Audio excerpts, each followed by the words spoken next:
Hello student, आज हम बात करने वाले हैं स्त्री एवं प्रसूति तंत्र के अंदर डिस्मेनोरिया टॉपिक के बारे में, जो कि बहुत ही ज़्यादा इम्पोर्टेंट है।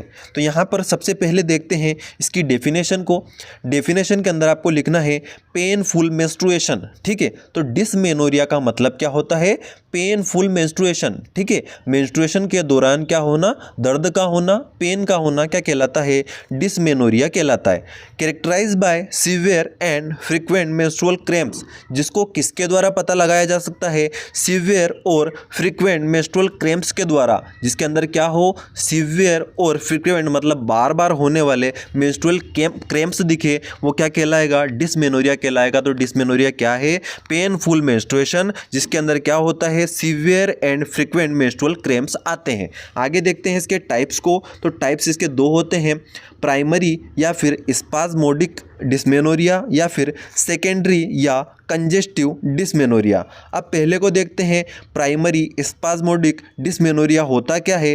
तो यंग गर्ल को फर्स्ट मेंसेस जो मेनार्की आती है उसके दौरान या उसके बाद जो पेन होता है, जिसमें कोई भी पेल्विक पैथोलॉजी इन्वॉल्व नहीं रहती, प्राइमरी डिस्मेनोरिया कहलाता है। तो प्राइमरी डिस्मेनोरिया का मतलब क्या होता है कि जब किसी भी यंग लड़की को फर्स्ट मेंसेस आता है उसके दौरान या उसके बाद क्या होना, एक तरह से पेन होना, वो क्या कहलाता है? प्राइमरी डिस्मेनोरिया कहलाता है। लेकिन यहाँ पर कोई भी पेल्विक पैथोलॉजी नहीं होती। ठीक है, मतलब यूट्रस से रिलेटेड या फिर एब्डोमेन से रिलेटेड कोई भी यहाँ पर पैथोलॉजी नहीं होती, तो उसको क्या बोलेंगे? Primary dysmenorrhea. सेकेंड देखिए, सेकेंडरी डिस्मेनोरिया। सेकेंडरी डिस्मेनोरिया के अंदर क्या होगा?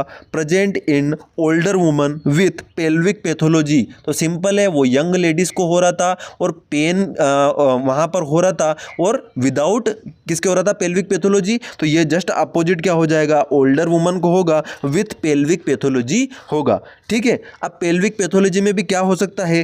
Pelvic inflammatory disease like PID, cervical stenosis का हो जाना, यूटेराइन फाइब्रोमायोमा मतलब कैंसरस ग्रोथ हो जाना, एडिनोमायोमा ये भी एक तरह का ट्यूमर है, पोलिप का हो जाना। ठीक है, सर्वाइकल स्टेनोसिस में आपको ऑलरेडी एमेनोरिया वाले वीडियो के अंदर बता चुका हूँ। सर्वाइकल स्टेनोसिस के अंदर क्या होता है, जो सर्विक्स होती है वो नैरो हो जाती है किसी कारण की वजह से। ठीक है, वो कोई भी कारण हो सकता है, एम्प्यूटेशन हो सकता है, कोटेराइजेशन हो सकता है, कोनाइजेशन होता है, ये सारी चीज़ें मैंने एमेनोरिया वाले वीडियो के अंदर बताई है, उसको आप देख लें तो वो भी आपको समझ में आ जाएगा। तो यहाँ पर क्या बात कर रहे हैं अपन कि प्राइमरी किसकी वजह से हो रहा है? यंग लड़कियों के अंदर हो रहा है, फर्स्ट मेंसेस के दौरान, मेनार्की के दौरान या उसके बाद पेन होना, और यहाँ पर पेल्विक कोई भी पैथोलॉजी नहीं होगी। लेकिन सेकेंडरी के अंदर क्या होगा? ओल्डर वुमन के अंदर रहेगा, लेकिन यहाँ पर पेल्विक पैथोलॉजी भी होगी, जिसके अंदर क्या हो सकता है? पेल्विक इन्फ्लामेटरी डिजीज हो सकती है, सर्वाइकल स्टेनोसिस हो सकता है, यूटेराइन फाइब्रोमायोमा या एडिनोमायोमा जैसी कैंसरस ग्रोथ हो सकती है, या फिर वहाँ पर यूटेराइन पोलिप भी बन सकता है, उसकी वजह से भी देखने को मिल सकता है। अब यहाँ पर पहले देखते हैं प्राइमरी डिस्मेनोरिया को थोड़ा डिटेल में कि भाई प्राइमरी डिस्मेनोरिया के अंदर होगा क्या। तो प्रेजेंट इन यंग गर्ल्स, तो पहली बात हो गई किसके अंदर रहेगा? यंग गर्ल के अंदर रहेगा। यह मेंसेस स्टार्ट होने के फर्स्ट डे से हो सकता है, और यह pain few over to 1 to 2 days तक बना रह सकता है। तो यहाँ पर क्या बोल रहे हैं कि जो प्राइमरी डिस्मेनोरिया है उसके अंदर जो पेन होता है वो मेंस्ट्रुएशन स्टार्ट होने के तुरंत बाद भी देखने को मिल सकता है, और वह कुछ घंटों से लेके 1 से 2 दिन तक लगातार कंटिन्यू बना भी रह सकता है। आगे देखिए रिस्क फैक्टर क्या हो सकते हैं। तो रिस्क फैक्टर इसके अंदर अर्ली मेनार्की का हो जाना, मतलब देखो नॉर्मली कॉमनली क्या होता है कि 14 ईयर की एज में मोस्ट ऑफ मेनार्की आती है, लेकिन यदि किसी गर्ल्स के अंदर क्या हो जाए, 12 साल से कम उम्र में ही क्या हो जाए, मेनार्की आ जाए, तो वहाँ पर हाई रिस्क रहते हैं क्या होने के? डिस्मेनोरिया होने के।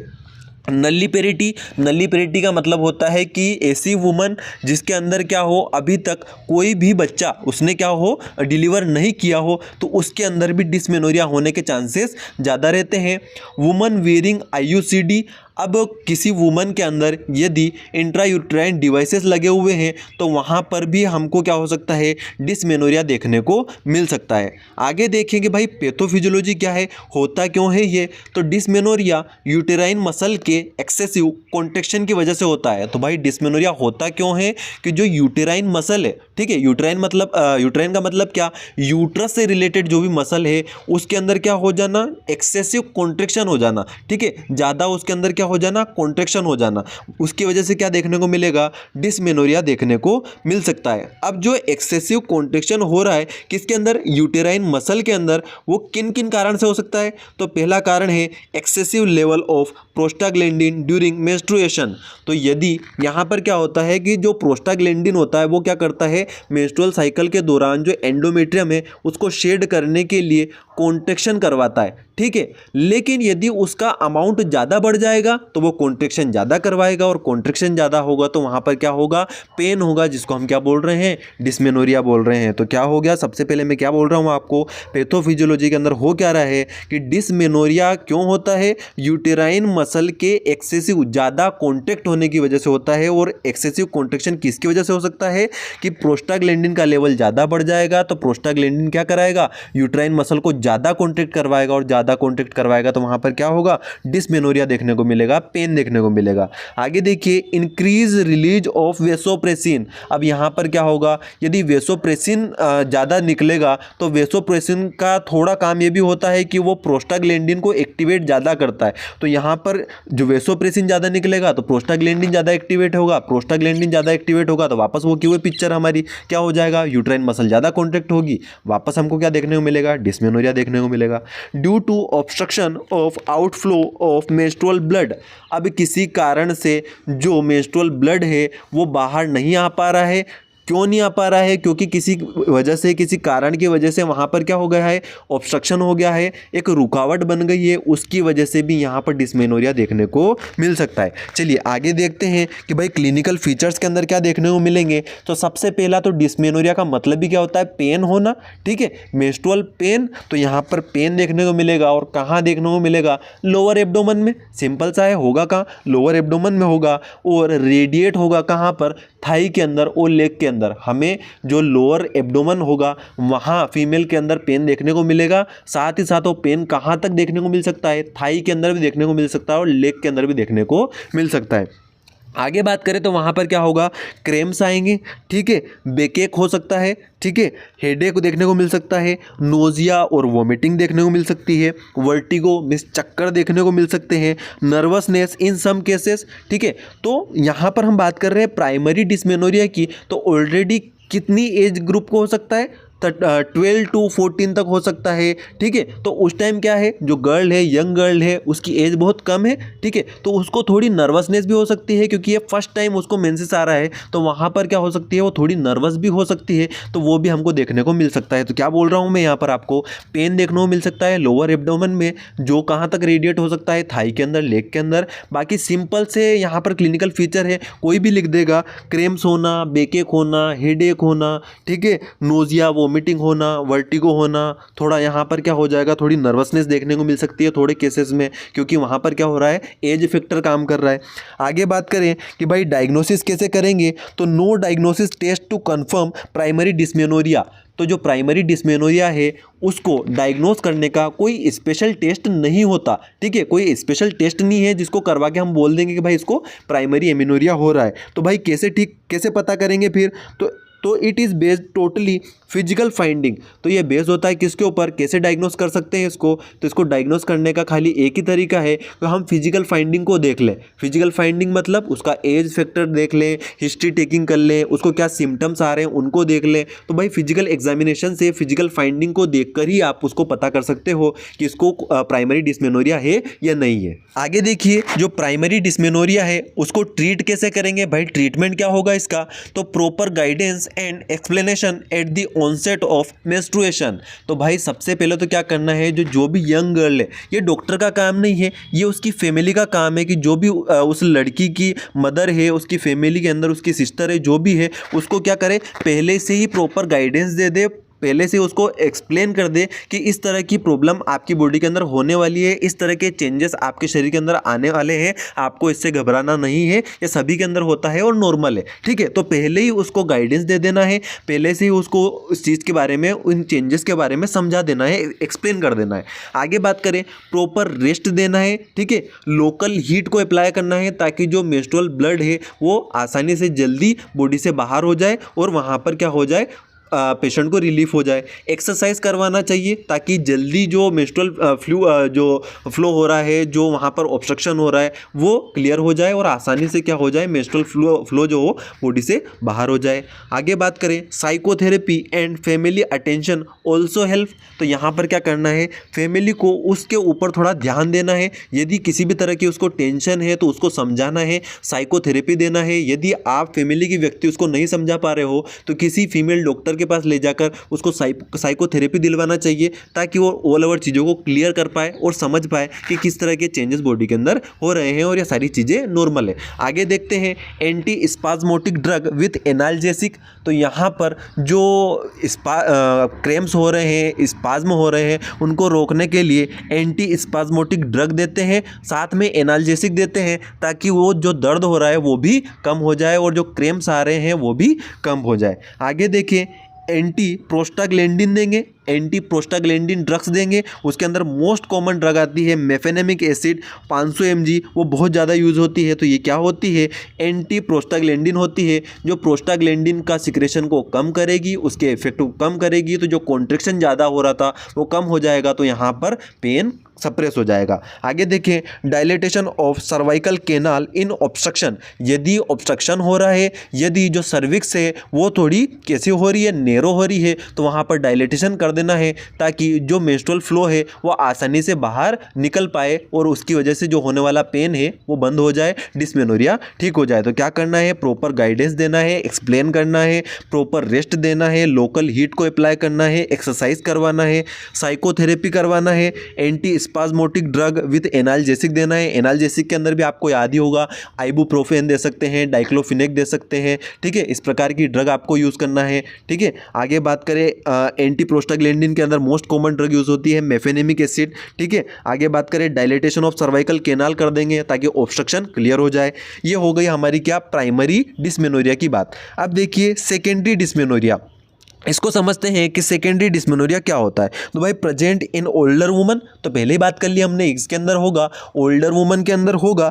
ऐसी वुमन जिन्हें पहले पेनलेस मेंस्ट्रुएशन होता था उन्हें भी painful menstruation means dysmenorrhea develop हो सकता है। तो भाई ऑलरेडी यदि ओल्ड वुमन है, ऐसी वुमन है जिसको पहले नॉर्मल साइकिल आता था, मेंस्ट्रुएशन जो होता था वो पेनफुल नहीं होता था, उसको पेन नहीं होता था, लेकिन अब उसको होने लगा है, तो वो क्या, कौन सा, किस कैटेगरी के अंदर आएगा, सेकेंडरी डिस्मेनोरिया के अंदर आएगा। तो सेकेंडरी डिस्मेनोरिया किसके अंदर हो रहा है, ओल्डर वुमन को हो रहा है और ऐसी वुमन को हो रहा है जिसको पहले नॉर्मल मेंस्ट्रुएशन साइकिल आते थे, उसके अंदर पेन नहीं होता था, लेकिन अब होने लगा है, तो वो किसके अंदर आएगा, सेकेंडरी डिस्मेनोरिया के अंदर आएगा। साथ ही बात करें तो इसका पेन मेंस्ट्रुएशन के 1 वीक पहले से स्टार्ट हो सकता है और मेंस्ट्रुएशन के दौरान भी बना रह सकता है। तो जैसा कि हम बात कर रहे थे प्राइमरी के अंदर क्या हो रहा था कि मेनार्की आने के दौरान या उसके बाद कुछ घंटों तक या फिर 1-2 दिन तक रह सकता है, लेकिन जो सेकेंडरी डिस्मेनोरिया है उसके अंदर क्या होगा, मेंस्ट्रुएशन साइकिल आने से 1 वीक पहले से पेन स्टार्ट हो सकता है और पूरा मेंस्ट्रुएशन साइकिल ख़त्म नहीं हो जाता तब तक भी पेन बना रह सकता है। ठीक है, जब तक ब्लीडिंग बाहर, पूरे मेंस्ट्रुएशन साइकिल का मतलब ये नहीं है पूरा 28 डेज, यहाँ पर जो ब्लीडिंग टाइमिंग है 1 to 5 डेज उसकी बात हो रही है कि 1 वीक पहले से हो सकता है और जब तक ब्लीडिंग हो तब तक बना रह सकता है, क्योंकि जैसे ही वहाँ पर जो ब्लीडिंग है वो ख़त्म हो जाएगी 5 दिन के अंदर, 3 दिन के अंदर, तो एंडोमेट्रियम तो ऑलरेडी शेड होकर बाहर आ जाएगी, तो कॉन्ट्रैक्शन बंद हो जाएगा, तो वहाँ पर पेन होना भी बंद हो जाएगा। आगे देखें भाई इसका क्या कॉज हो सकता है, तो हमने पहले ही बात करी थी कि जो हमारा सेकेंडरी डिस्मेनोरिया होता है वो किसकी वजह से होता है, पेल्विक पैथोलॉजी की वजह से होता है। तो यहाँ पर क्या हो सकता है, पेल्विक इन्फ्लामेटरी डिजीज़ देखने को मिल सकती है, उसकी वजह से हो सकता है। सर्वाइकल स्टेनोसिस, सर्विक्स के नैरो होने की वजह से हो सकता है। यूटेराइन फाइब्रोमायोमा, एडिनोमायोमा जैसे कैंसरस ग्रोथ होने की वजह से हो सकता है। यूटेराइन पोलिप, ठीक है, सिस्ट के बनने से, पोलिप के बनने से भी देखने को मिल सकता है। प्रेजेंस ऑफ आईयूडी, यदि किसी फीमेल के अंदर इंट्रा यूट्राइन डिवाइसेस को इंसर्ट किया गया है, लगाया गया है, तो उसके अंदर भी यहाँ पर हमको डिस्मेनोरिया देखने को मिल सकता है। वो भी कौन सा, सेकेंडरी डिस्मेनोरिया।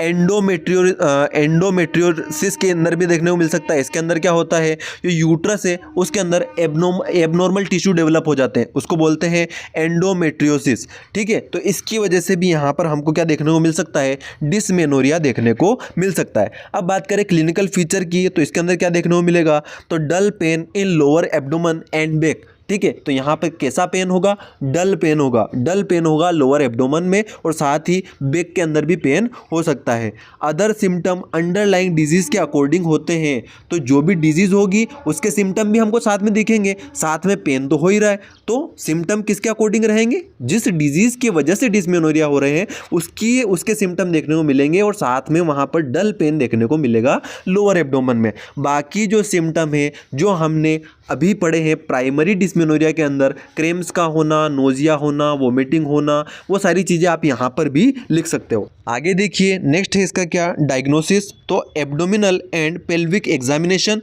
तो यहाँ पर क्या करवाना है आपको, एब्डोमेन का और पेल्विक का एग्जामिनेशन करवाना है कि किसी तरह की वहाँ पर कोई डिजीज़ तो नहीं हो रही है, सर्वाइकल स्टेनोसिस तो नहीं हो रहा है, कोई वहाँ पर बात करें कि कैंसरस ग्रोथ तो नहीं हो रही है। तो वो चीज़ें अपन क्या करेंगे, एब्डोमिनल एंड पेल्विक एग्जामिनेशन से पता कर सकते हैं। आगे बात करें इन्वेस्टिगेशन कौन कौन सी करवाना है, तो सीबीसी करवाना है, ब्लड टेस्ट से आपको बॉडी के अंदर कोई इन्फ्लामेशन से रिलेटेड कोई पैथोजन की हिस्ट्री तो नहीं है, कोई माइक्रो ऑर्गेनिज्म तो बॉडी के अंदर नहीं चला गया, उसकी वजह से तो प्रॉब्लम नहीं हो रही है, तो उसके बारे में पता चल जाएगा। ESR से भी आपको जो माइक्रो ऑर्गेनिज्म है उसकी सीवियरिटी के बारे में पता चल जाएगा।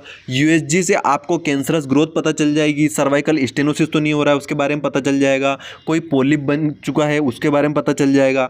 हिस्टेरोस्कोपी का मतलब होता है यूट्रस का क्या करना, यूट्रस के बारे में देखना। तो यूट्रस के बारे में सारी चीज़ें आपको पता चल जाएगी इससे कि यूट्रस के अंदर कौन सी एबनॉर्मलिटी हो रही है, तो उसकी वजह से तो डिस्मेनोरिया नहीं हो रहा है, तो वो चीज़ें भी आपको पता चल जाएगी। तो यहाँ पर क्या करना है, एब्डोमिनल एंड पेल्विक एग्जामिनेशन करवाना है। इन्वेस्टिगेशन के अंदर CBC, ESR, USG में सोनोग्राफी और हिस्टेरोस्कोपी आपको करवाना है। आगे बात करें इसके ट्रीटमेंट की, तो ट्रीट द अंडरलाइंग पैथोलॉजी, ठीक है। तो करना क्या है यहाँ पर, जिस डिजीज़ की वजह से हमारा जो डिस्मेनोरिया देखने को मिल रहा है, सबसे पहले उस कोज को पता करना है और उस कोज को ठीक करना है, उस डिजीज़ को ठीक करना है। वो डिजीज़ ठीक हो जाएगी तो क्या हो जाएगा, डिस्मेनोरिया भी ठीक हो जाएगा। जैसे मान लीजिए कोई पोलिप बन गया है, यूटेराइन पोलिप बन गया है, तो यूटेराइन पोलिप को ठीक करेंगे तो उसकी वजह से होने वाला डिस्मेनोरिया खुद ब खुद ठीक हो जाएगा। आगे बात करें एनाल्जेसिक और एंटी प्रोस्टाग्लैंडिन देना है, तो वो भी अभी मैंने आपको प्राइमरी डिस्मेनोरिया के अंदर बताया।